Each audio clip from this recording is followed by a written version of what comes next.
Pace ebene, saudara dan saudariku yang terkasih, damai dan semuanya baik. Dalam cahaya Injil kali ini, kita akan belajar dari perempuan Kanaan yang gigih dan rendah hati, yang datang kepada Yesus memohon penyembuhan untuk anaknya yang kerasukan setan.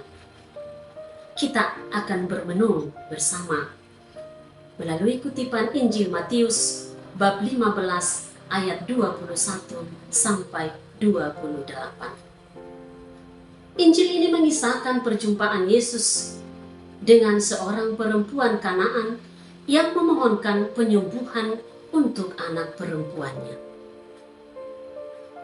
Pada awalnya Yesus tidak menanggapinya, seperti serasa cuek begitu. Nah, mengapa dia bersikap demikian? Kita tahu, bagi orang Yahudi, orang Kanaan itu tidak termasuk umat Israel. Bahkan, kata itu bernuansa musuh bebuyutan orang Israel. Karena agama dan tradisi mereka yang dianggap berseberangan atau berbeda. Mereka itu orang luar. Padanan ayat ini dalam Injil Markus yang sejajar dengan ini mengatakan, perempuan itu seorang Yunani berkebangsaan Siro-Fenisia. Ini bisa kita lihat dalam Injil Markus bab 7 ayat 26. Kata Yunani di sini merujuk pada keagamaannya yang bukan agama umat Israel. Kebangsaan perempuan itu adalah Siro-Fenisia, sama dengan Kanaan yang dipakai dalam Injil Matius. Jadi pada dasarnya bagi orang Yahudi, perempuan tadi bukan anggota umat. So, dari situ bisa kita mengerti sikap murid-murid Yesus yang meminta kepada Yesus agar menyuruh perempuan itu pergi setelah melihat bahwa Yesus tidak menanggapi perempuan itu. Apa yang dikatakan Yesus sesudah perempuan itu memohon kepadanya? Dia mengatakan bahwa ia diutus hanya kepada domba-domba yang hilang dari umat Israel. Jika kita masuk benar ke dalam kalimat ini, jawaban Yesus ini sangat menokok. Mau mengatakan bahwa penyelamatan yang datang dari atas hanyalah untuk mengumpulkan kembali umat yang tercerai-berai dan tidak mengikut sertakan orang-orang yang ada di luar kalangan umat Israel. Namun kita melihat reaksi perempuan Kanaan. Dia tetap ngeyel dan memohon, Tuhan, tolonglah aku. Walaupun dia bukan orang Yahudi, dia percaya bahwa Yesus adalah penyelamat. Kita bisa melihat hati seorang ibu yang tidak bisa dibohongi bahwa kebaikan anaknya adalah nomor satu untuknya. Seorang ibu akan rela melakukan pengorbanan apa saja untuk kebaikan anaknya. Dia sudah mengabaikan keegoisannya, kesombongan, perbedaan, bahkan harga diri. Perkataan Yesus selanjutnya juga terkesan keras. Tidak patut mengambil roti yang disediakan bagi anak-anak dan melemparkannya kepada anjing. Tetapi justru di situ kerendahan hati ibu itu diuji. Dia menjawab, benar Tuhan, namun anjing itu makan remah-remah yang jatuh dari meja tuannya. Sangat luar biasa saudara dan saudariku.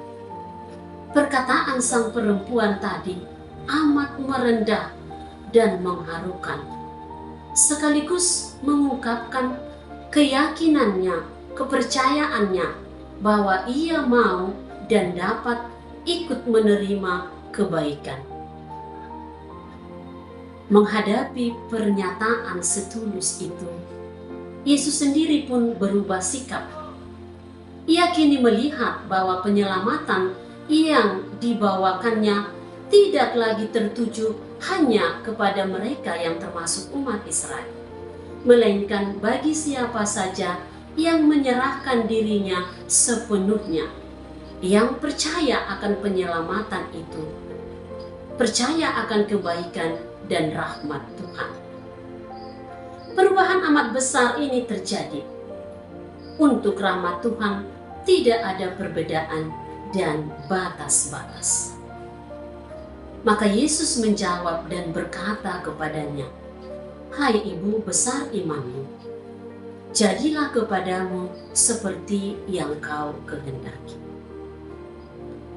Kisah ini menunjukkan betapa ketulusan serta kepercayaan akan kebaikan bisa melewati batas-batas akan perbedaan-perbedaan yang ada, seperti agama, etnis atau suku, bahkan bahasa.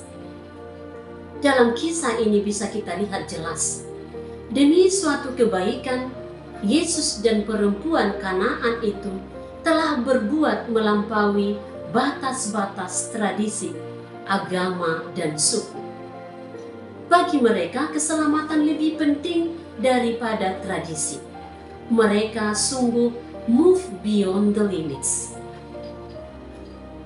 Saudara dan saudariku yang terkasih, jika ditelaah dengan baik dalam kisah ini, kita bisa melihat pertama-tama bagaimana komunitas para murid yang pertama menyadari bahwa orang-orang yang berada di kalangan luar umat Yahudi pun boleh mendengarkan dan menikmati kehadiran Yesus.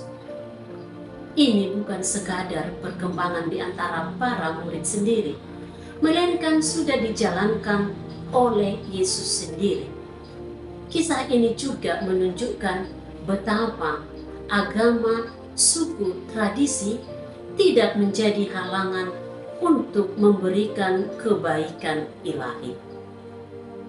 Selain itu ditegaskan pula bahwa permohonan orang beriman bagi orang lain, dalam hal ini permintaan sang ibu bagi kesembuhan anak perempuannya, memang memiliki kekuatan besar. Sedemikian besar sehingga sang utusan ilahi sendiri pun akhirnya menerimanya. Saudara dan saudariku yang terkasih, saya yakin kita pun ingin mendapatkan kebaikan yang berasal dari yang ilahi. Kebaikan dalam kehidupan kita masing-masing. Ada banyak tantangan yang muncul sekarang ini.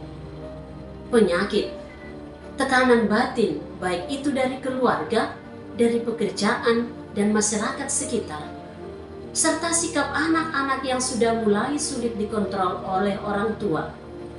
Tuntutan lain yang sungguh sangat menguras pikiran, tenaga, bahkan kantong kita.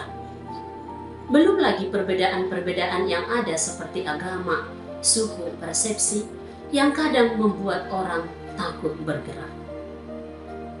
Lalu apa yang harus kita lakukan, saudara dan saudariku? Sekali lagi mari kita belajar dari perempuan Kanaan yang rendah hati dan tulus. Demi kebaikan anaknya, mau melewati perbedaan, batas-batas tradisi atau hukum yang ada.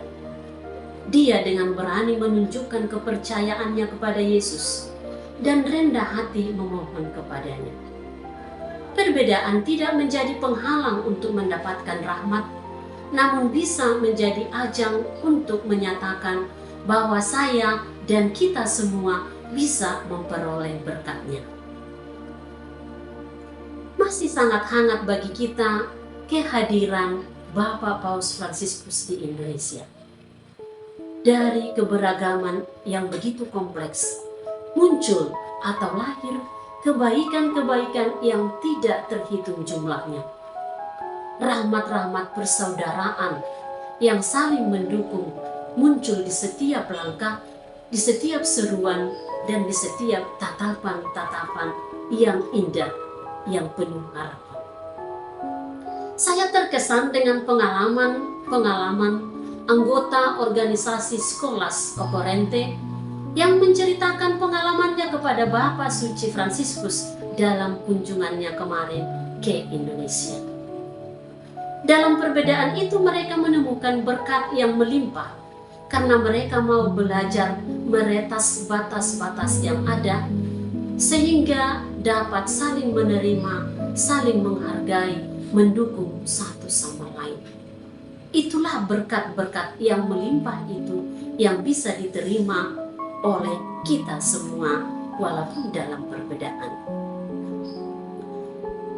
Nah, saudara dan saudariku yang terkasih, seperti apa yang dikatakan oleh Fransiskus dari Assisi, mari kita mulai lagi karena kita belum berbuat apa-apa. Kita semua masih mempunyai kesempatan untuk meneladani kerendahan hati, keteguhan iman, dan keberanian perempuan Kanaan demi kebaikan orang lain atau demi kebaikan bersama. Tuhan akan mendengarkan kita dalam setiap permohonan kita yang datang dari ketulusan hati kita. Saudara-saudariku yang terkasih, saya akan menutup permenungan ini dengan sebuah pantun. Di kebun bunga mencari bunga melati, mencarinya sambil melompat-lompat. Tunjukkan imanmu dengan rendah hati, agar hidupmu dipenuhi dengan berkat. Salam Pace Bene untuk semua saudara dan saudariku. Amin.